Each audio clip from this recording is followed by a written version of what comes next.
All right, are you tired yet? Let's wrap up this chapter on creation by talking finally about creation versus naturalism. How does creationism differ from naturalism? Naturalism views creation as merely the product of time, energy, and chance. As Carl Sagan famously said, the cosmos is all that is or ever was or ever will be. Or to say it another way, the ultimate explanation of everything from life to love is to be found in particle physics, string theory, and whatever governs the elements of the material world, as there is nothing beyond the physical world and its atoms. Darwin, of course, was an English naturalist who founded the modern theory of evolution. He published his proposal in the 1859 book On the Origin of Species. Now, as Christians, we're free to accept the seemingly self-evident fact of microevolution, which means that species can and do adapt to their environments, but Christians are not free to accept the yet unproven and highly suspect thesis of naturalistic and atheistic macroevolution, which is when one species, or the belief that one species can evolve into another species entirely. Now, the reasons for the decline of confidence in macroevolution over the years are many, even among naturalists. Macroevolution purports that nothing made everything, which really is quite a leap of faith. Sometimes it's called spontaneous generation. Macroevolution is put in a quandary between the undeniable evidence that the universe had a beginning and the equally undeniable principle that nothing comes out of nothing.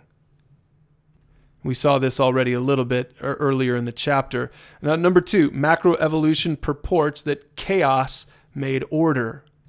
And again, that doesn't really even make sense. It takes a lot of faith to believe something like that. The teleological argument, telos means purpose or design, so the argument from design seeks to convince from the amazing harmony in all of creation that the world has been ordered by an intelligent designer who is God. So this is our answer to that macroevolutionary thought. Now, Paley's watchmaker analogy stated that if you came across something as complex as a watch, you would rightly assume that an intelligent designer made it. And in recent decades, the fine-tuning argument has also gained prominence as a form of the teleological argument.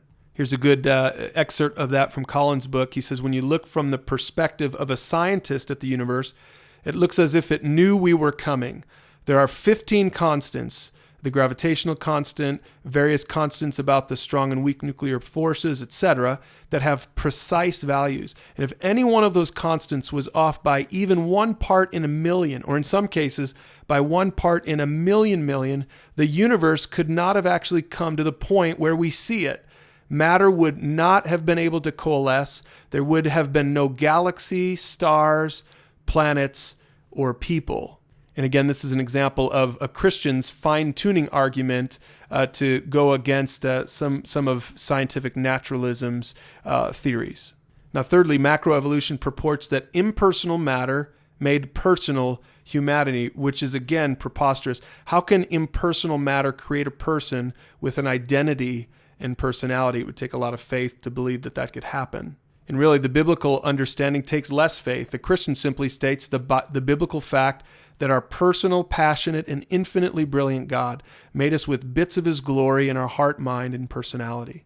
Now, fourth, macroevolution purports that evolution came over long periods of time without transitional forms in the fossil record. And fifth, macroevolution purports to be unbiased science. And that, of course, the authors say is just simply not true. So here's a summary statement. Indeed, there's no conflict between science and Christian faith. However, there is a conflict between Christianity and atheistic naturalism, which refuses to follow the truth wherever it leads, expressly because it leads to a belief in God. Now let's wrap up this chapter by asking a practical question. What difference does the doctrine of creation make for your life? Well, if you do not believe in the doctrine of creation, you will likely believe that you came from no one, you are alive on the earth for nothing, and that when you die, you will go nowhere.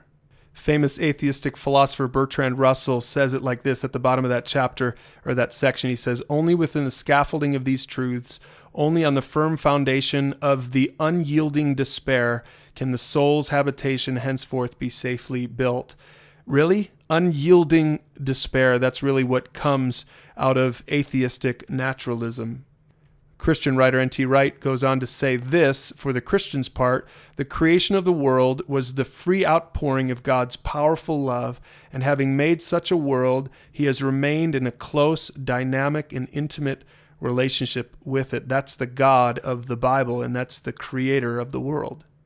So the doctrine of creation sets the stage for the coming of Jesus Christ, and as we will see in the coming chapters, he comes on a rescue mission to save us from unyielding despair by dying for us, placing his own Spirit in us, and promising to return us one day to rescue creation so that it is no longer bleak, cold, and empty. Amen.